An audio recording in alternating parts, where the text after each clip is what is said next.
जल्दी से लिए आने वाला प्रभु यीशु मसीह के अति पवित्र नाम में सब पवित्र लोगों को मसीह देता हूँ। प्रभु की बड़ी अनुग्रह है। प्रभु ने और भी एक दिन हमको दान दिया।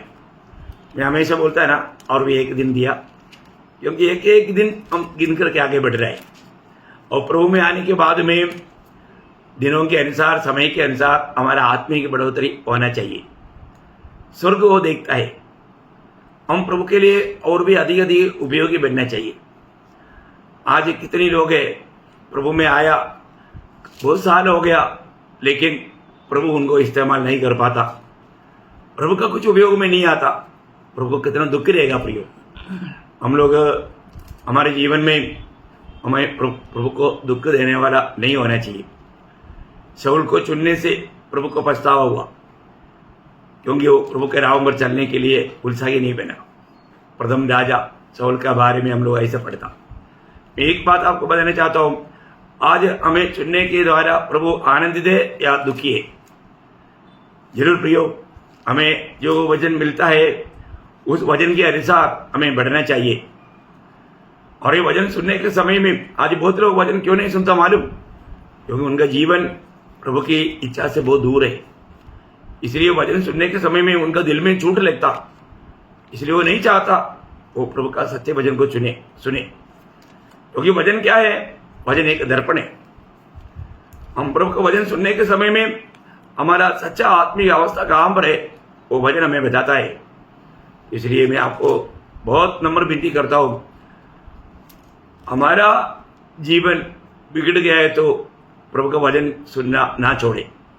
हमें सुधारना है प्रियो, हमारे जीवन को हमें सही करना, हमारे जीवन का कमी कोटियों को दूर करके जो प्रभु हमें कहता है वो वचन के अनुसार जीवन बिताने के लिए हमें एक समर्पण चाहिए। तो आज भी प्रभु हमारा दिल की अवस्था जानकर प्रभु हमसे बोले और बातचीत करे। बहुत प्रार्थना के साथ आत्मा में होकर हम प्रभु का यह संदेश भी, आज का संदेश भी सुनेंगे। मैं आपको यही बात बता रहा था, पवित्र आत्मा का दान पाया हुआ व्यक्ति का अनुभव वाले बात हमने देखा।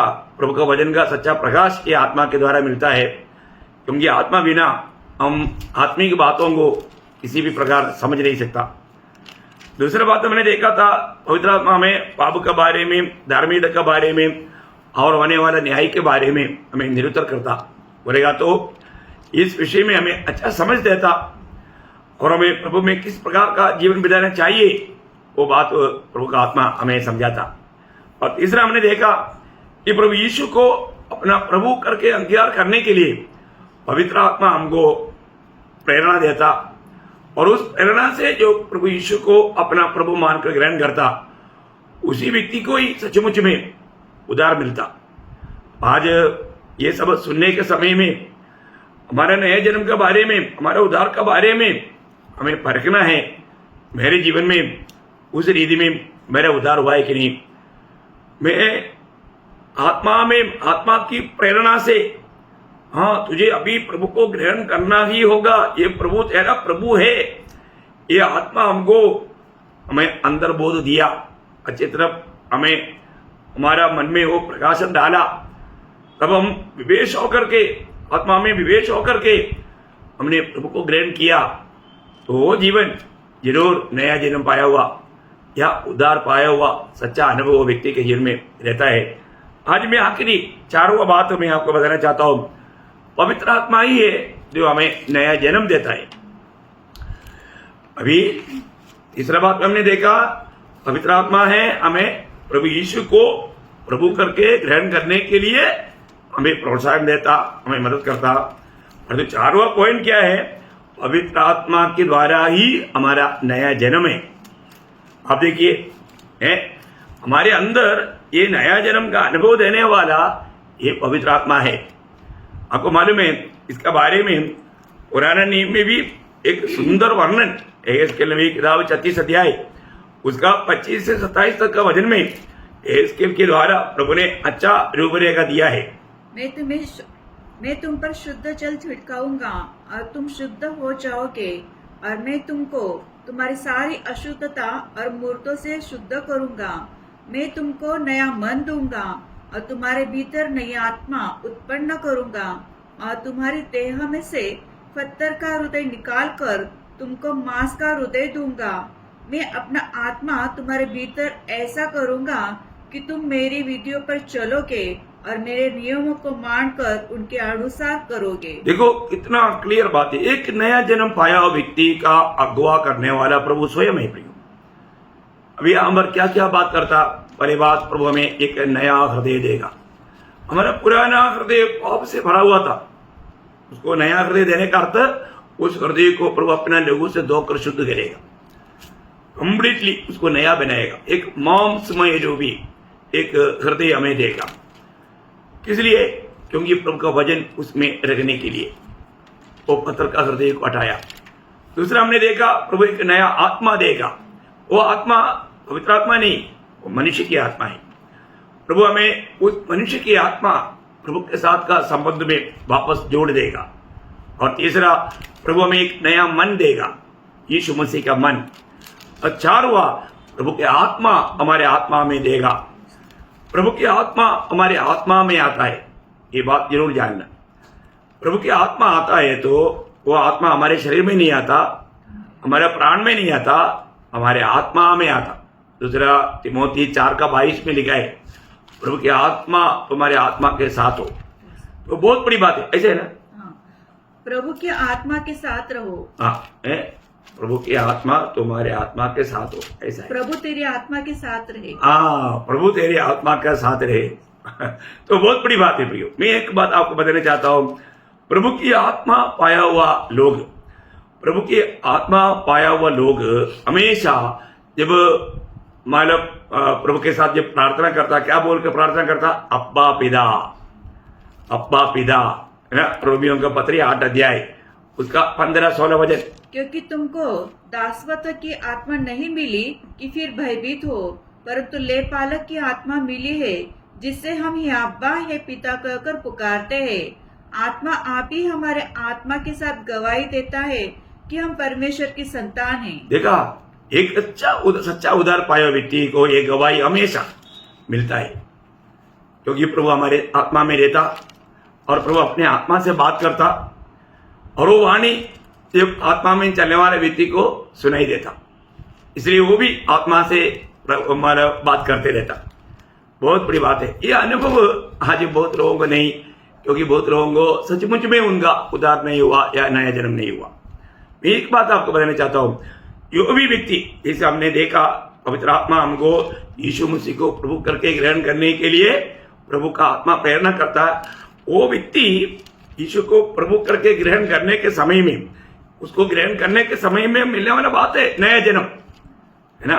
वो जन्म के बारे में वो आपको याद है, यूहन्ना का सुसमाचार 1 अध्याय उसका 12 और 13 वचन। परंतु जितनों ने उसे ग्रहण किया, उसने उन्हें परमेश्वर की संतान होने का अधिकार दिया। देखिए, प्रभु यीशु को अपना प्रभु मान करके ग्रहण करने वालों को सबको परमेश्वर का संतान होने का अधिकार मिला। अभी आगे का 13 वचन बहुत ध्यान से सुनना। अर्थात उन्हें जो उसके नाम पर विश्वास रखते हैं, वे न तो लहू से, वे ना तो लहू से, न शरीर की इच्छा से, न शरीर की इच्छा से, न मनुष्य की इच्छा से, न मनुष्य की इच्छा से, परंतु परमेश्वर से उत्पन्न हुए हैं। देखा, वो परमेश्वर से जन्मा है, वो परमेश्वर से जन्मा है। प्रियो, ये नया जन्म सबसे श्रेष्ठ बात है। इस जीवन में नया जन्म अगर नहीं हुआ, वो किसी प्रकार भी स्वर्ग को नहीं देख पाएगा, आनंदधाम में प्रभु के संग नहीं मिलेगा। इसी कारण हरेक सुनने वालों को मैं विनती करता हूं, आपने ये बात पक्का जानो, मेरा नया जन्म हुआ है कि नहीं है। आप मानव चर्च में या मंडली में जाता है कि नहीं, ये नहीं सवाल। आप बाइबल पढ़ता है कि नहीं, ये नहीं सवाल। आप कुछ अच्छा काम करता है, वो ही नहीं सवाल। आपका नया जन्म हुआ है कि नहीं, आपका उद्धार हुआ है कि नहीं, ये जरूर आपको अच्छी तरह समझना प्रियो। आपका नाम जीवन का किताब में लिखा है करके आपको यकीन करना है। ये आत्मा आपको गवाही देगा। आत्मा क्या गवाही देता? मैं आज प्रभु का बेटा है या प्रभु का बेटी है, ये गवाही हमें मिलता है कि नहीं, ये जानना बहुत जरूरी बात है। तो जब हम उद्धार पाता है उसी समय में आत्मा करने वाला 4 कार्य के बारे में हम लोग देखता है। आपको मालूम है ना? मतलब जब हम उद्धार पाता, उस उद्धार पाने का समय में या नया जन्म पाया उस समय में पवित्र आत्मा करने वाला 4 कार्य, बहुत अच्छी बात है, ये जानना जरूरी बात है। मतलब उस समय में उद्धार पाया, नया जन्म पाया, उस समय में हमारे जीवन में हुआ 4 बात। क्या क्या हुआ? पहली बात आत्मा का बपतिस्मा हुआ, दूसरी बात आत्मा का अभिषेक हुआ, तीसरी बात आत्मा का चाप हुआ, 4वां बात आत्मा बयाने में मिला। ये 4 काम उसी, अभी कई बार कई लोग ऐसा बात बोलता है, दुख लगता है, उनको वचन का प्रकाश नहीं। मैंने ये क्लास आपको पहले दे दिया बहुत विस्तार से, पर इस संदर्भ में, इस संदर्भ के साथ थोड़ा सा मैं आपको बताना चाहता हूं, क्योंकि हम उद्धार पाए हुए लोग प्रभु यीशु मसीह के शरीर का एक अंग या अवयव बन गया। प्रभु यीशु मसीह के शरीर के अवयव कैसे बना, वो बहुत इंपॉर्टेंट बात है। जो भी लोग उद्धार पाते थे, प्रभु क्या करता? उद्धार पाया हुए लोगों को प्रभु का वचन में प्रेरितों का काम 2 अध्याय उसका 47 वचन की आखिरी भाग में लिखा है, उनको प्रभु प्रतिदिन उनमें मिला देता था। हाँ, देखा, जो लोग उद्धार पाते थे उनको, जो लोग उद्धार पाते थे उनको प्रभु प्रतिदिन, देखा, ये कौन करता? यीशु मसीह करता। आप देखो प्रियो, क्या करता? प्रतिदिन मंडली में प्रभु मिला था। मंडली क्या है? प्रभु का शरीर है। तो मंडली में या शरीर में कैसा मिलाया, वो बात जानना। उसको मिलाने के लिए पवित्र आत्मा का बपतिस्मा करके 1 कोरिन्थी 12 अध्याय उसका 13 वचन में लिखा। क्योंकि हम सब ने, क्या यहूदी हो क्या यूनानी, क्या दास हो क्या स्वतंत्र, एक ही आत्मा के द्वारा एक देह होने के लिए बपतिस्मा लिया। देखा, एक देह होने के लिए बपतिस्मा लिया। इसका मतलब उद्धार पाए हुआ हर एक लोग मिल करके प्रभु यीशु मसीह का एक देह है।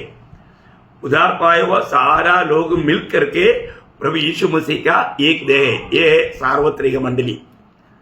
स्थानीय मंडली के बात अलग है, वो उसका एक शाखा है, लेकिन सार्वत्रिक मंडली का आप एक सदस्य बनने के लिए आपको उस यीशु मसीह का शरीर के साथ जोड़ा जाने के लिए हर एक लोगों को प्रभु उसी समय में देने वाला बात है पवित्र आत्मा का बपतिस्मा।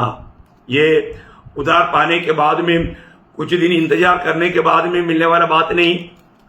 कुछ लोग ऐसा गलत शिक्षण देता है प्रियो, हमें प्रभु का सत्य वचन में, पत्ते वचन में बना रहना, गलत उपदेशों में नहीं जाना। ऐसे जाएगा तो वो व्यक्ति और एक आत्मा पाएगा और उनका आत्मीय जीवन ही बिगड़ जाएगा। ऐसा बहुत लोगों में देखता है। कई लोग है ना, तुझे पवित्र आत्मा का बपतिस्मा के लिए तुझे मान 1 हफ्ता उपवास करने पड़ेगा, नहीं तो 3 दिन का उपवास में बैठो, ऐसा बोल करके उपवास में बैठा करके उनका सिर हिला करके बोलो बोलो ऐसा बोलो बोल करके लोगों को धोखा देता। प्रियो, ऐसा पाने वाला बात नहीं। पहली बात, हम आत्मा तक पाता है तो विश्वास है, हमारे कोई मेहनत के द्वारा नहीं। आत्मा का पहला दान रोमियो 8:23 में हमने पढ़ा, पवित्र आत्मा का पहला दान है ना, रोमियो 8:23। और केवल वही नहीं, पर हम भी जिसके पास आत्मा का पहला फल है। देखा, पहला फल मतलब पहला दान के रूप में हमें मिला हुआ पहला फल है आत्मा। प्रियो, हमारा मेहनत से नहीं, हमारा परिश्रम से नहीं, ये प्रभु यीशु पर विश्वास किया उसी समय में हमें मिलने वाला बात है। तो इस रीति में अनेक लोग जो भी उद्धार पाया वो पवित्र आत्मा का बपतिस्मा पाकर प्रभु यीशु मसीह की शरीर या मंडली में जोड़ा गया, इसमें कोई संदेह नहीं करना। और दूसरा बात है अभिषेक। अभी आपको मालूम है ये क्या है, हमें सेवकाई की योग्य बनाता। नए नियम की मंडली का सभी लोग सेवक लोग हैं, सुवार्थी है, सुसमाचार सुनाना उनका काम है। आपको मालूम है सेवकाई के लिए अभिषेक किया जाता, सेवकाई के लिए अभिषेक है, अभिषेक नहीं मिला वो सेवकाई नहीं कर सकता है ना। इसलिए प्रभु का आत्मा का अभिषेक दिया जाता। तो प्रभु का वचन के अनुसार नया नियम का मंडली का सभी लोग अभिषिक्त है करके वचन बताता। इसलिए पहला पत्रोस 2 अध्याय का 9 वचन आप देखिए, वो वचन हमें हमारे बारे में क्या कहा था, हम कौन है। पर तुम एक चुना हुआ वंश हाँ। और राजपदधारी, हाँ। याजकों का समाज हाँ। और पवित्र लोग और परमेश्वर की नीच प्रजा हो, हाँ। इसलिए कि जिसने तुम्हें अंधकार में से अपने अद्भुत ज्योति में बुलाया है, उसके गुण प्रकट करो। देखा प्रियो, हम लोग बहुत स्पष्ट बात समझना। मानो प्रभु यीशु मसीह में चुना गया, बुलाहट पाया, उदार पाया, वे सबके बारे में लिखा है। वो राजकीय राज पदधारी है बोलेगा तो वो एकदम मतलब प्रभु की ओर से प्रभु के कार्य के लिए अभिषेक करके अलग किया वो लोग हैं। इतना बड़ी बात है। और आपको मालूम है बाइबल में जितना भी अभिषेक शब्द है वो सब भूतकाल में है, भविष्य काल में नहीं, वो वर्तमान काल का अनुभव का बात नहीं। प्रभु ने हमें वो काम हमारे में किया है। मैंने ये बात वचन में पढ़ाया है। मैं आपका जानकारी के लिए 2 कोरिन्थी 1 अध्याय का 21 वचन, 1 यूहन्ना 2 अध्याय का 20 वचन, वही 1 यूहन्ना 2 अध्याय का 27 वचन, ये सारे वचनों में आप पढ़कर देखना। सब जब हमने उद्धार पाया उस भूतकाल में हुआ संभव के रूप में लिखा है। इसका मतलब जो भी मतलब नया जन्म पाया या उद्धार पाया वो पवित्र आत्मा का बपतिस्मा पाया है, पवित्र आत्मा का अभिषेक पाया है ना। कई बार लोग उद्धार पाए लोगों को अभिषेक पाया क्या ऐसा पूछता है। मैं आपको पिछले बार भी बताया, मैं एक बताना चाहता हूँ है ना। एक व्यक्ति बीए पास हुआ, वो व्यक्ति को क्या आपने एसएसएलसी पास हुआ क्या, बीए पास हुआ एक व्यक्ति को पूछ रहा है एसएसएलसी पास हुआ क्या। ये कितना मूर्खता का सवाल है। बीए पास हुआ व्यक्ति एसएसएलसी पास हुआ करके पूछने वाला कौन है, ऐसे बात है। इसका मतलब जो व्यक्ति जो सच्चाई नहीं जानता वही व्यक्ति ऐसा सवाल कर सकता। आपको बात समझ में आया होगा। तो प्रभु आपको आशीष दे। यो तीसरा बात है आत्मा का चाप। आपको मालूम है आत्मा का चाप क्या है। ये प्रभु बोलता है ये मेरा है, इसको मैंने स्वीकारा है। ये बात का सबूत ये मेरा है क्योंकि वो स्वामी पर उस बात को आत्मा का चाप बताता है। तो इसका मतलब क्या है कि हम लोग जो भी उद्धार पाया उनमें ये आत्मा का चाप है, ये मेरा है।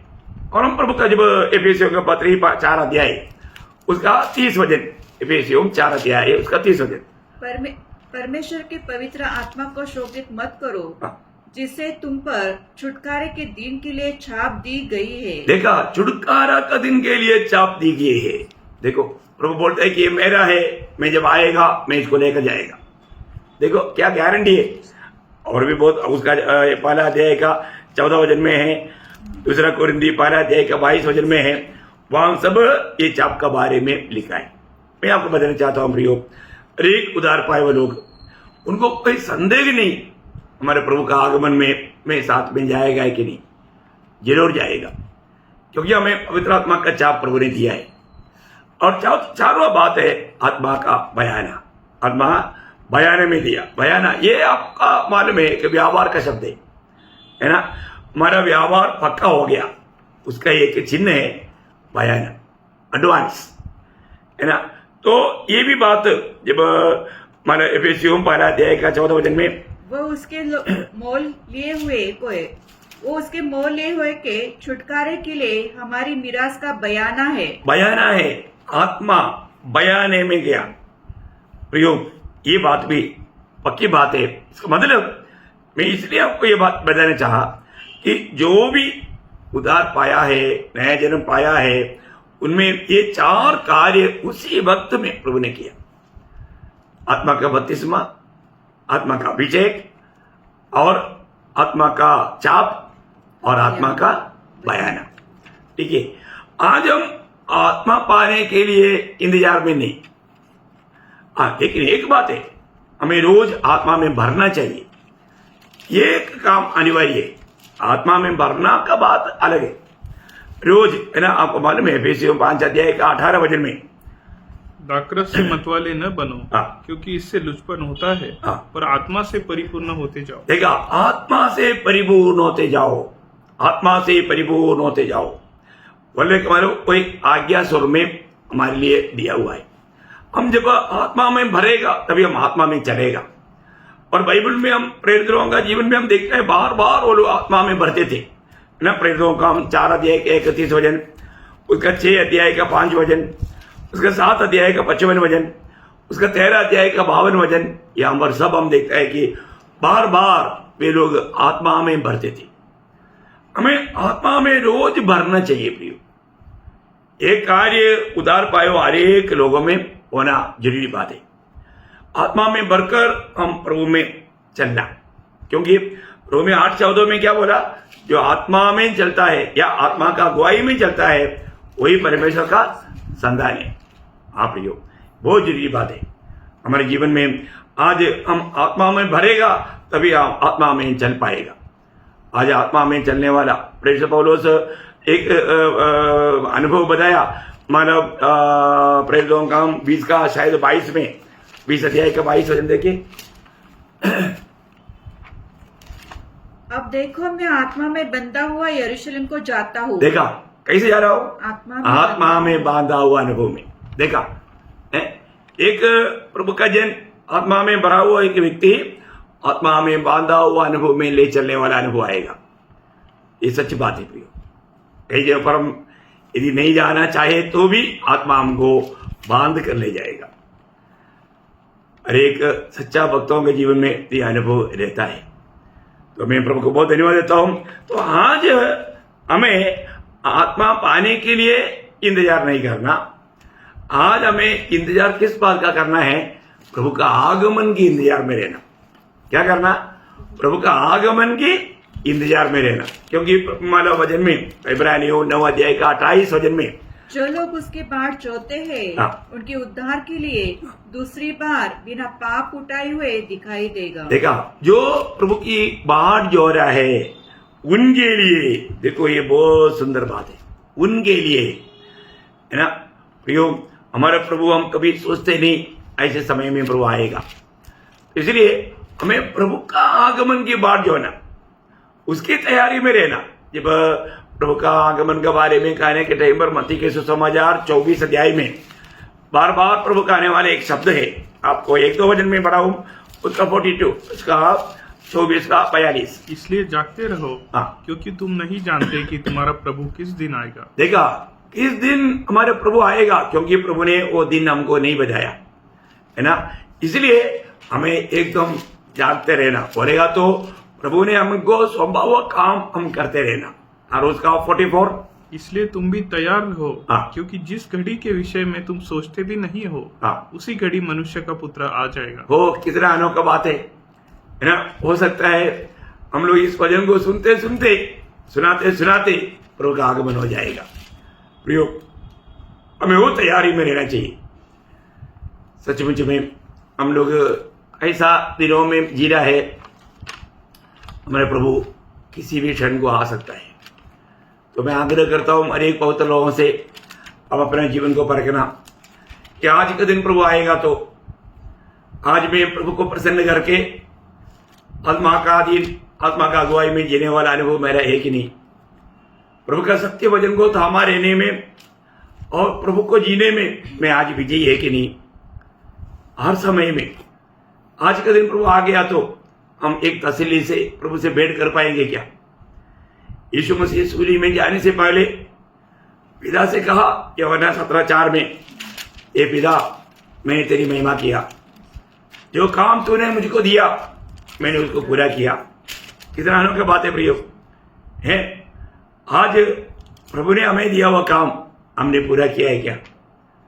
क्योंकि आपको मालूम है यीशु मसीह को एक विशेष संदेश के साथ पिता ने भेजा, और वो भेजा हुआ संदेश यीशु मसीह पूरा किया। प्रियो, आज हमारा भी जीवन में जो भी उद्धार पाया, यीशु मसीह ने साफ साफ यूहन्ना 17:18 में प्रभु ने कहा, जैसे तूने मुझे जगत में भेजा, वैसे ही मैंने भी उन्हें जगत में भेजा है। देखो, ये बात जी उड़ने के बाद में भी उसने, यीशु मसीह ने कहा, उसका 20:21, यीशु ने फिर उनसे कहा, तुम्हें शांति मिले, जैसे पिता ने मुझे भेजा है वैसे ही मैं भी तुम्हें भेजता हूँ। इसका मतलब क्या है प्रियो?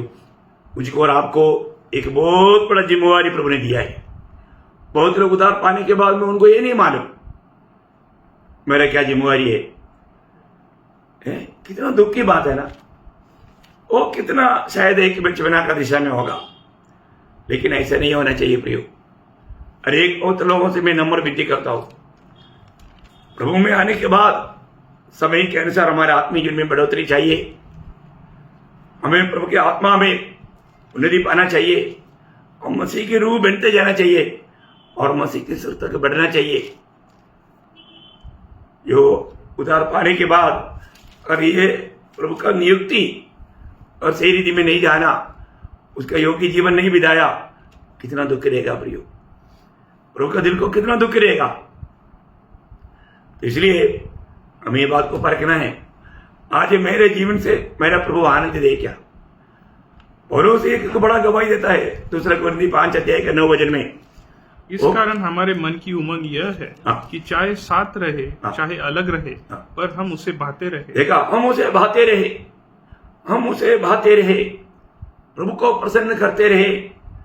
प्रियो, हमें स्वर्ग में भी जाएगा तो प्रभु को प्रसन्न करना है। तो वहां पर प्रभु को प्रसन्न करने वाले लोग यहां पर भी प्रभु को प्रसन्न करेगा। तो आज मेरे जीवन से प्रभु प्रसन्न होने वाले जीवन में बिता पा रहा है कि नहीं, प्रभु की इच्छा के अंदर में बना रहता है कि नहीं, ये बात को हमें जानना। प्रभु में आया हुआ उद्धार पाए हुए लोग अपनी मनमानी में जीने के लिए प्रभु ने हमें दुनिया से नहीं अलग किया। प्रियो, प्रभु का हमारे प्रति एक विशेष उद्देश्य है, वो जानना है और उस उद्देश्य जान करके हमें प्रभु को गौरव करके जीना है। ऐसा जीवन नहीं बिताया, बहुत दुखदायक बात है। तो यकीन करो कि मेरा उद्धार हुआ है कि नहीं, और आज मैं प्रभु का बनकर प्रभु को महिमा करते हुए, प्रभु को प्रसन्न करते हुए, प्रभु को प्रसन्न करना मेरा जीवन का लक्ष्य लगा करके मैं जीवन बिता रहा है कि नहीं, ये बात को हमें परख कर देखना। कि किसी प्रकार का धोखा नहीं पड़ना, प्रभु की आत्मा का अधीन रहना, रोज आत्मा में भरना और आत्मा के अनुसार चलते हुए प्रभु को महिमा करना। तो प्रभु के वचनों के द्वारा आप सबको बहुत आशीष दे, प्रभु को महिमा मिले। आमीन।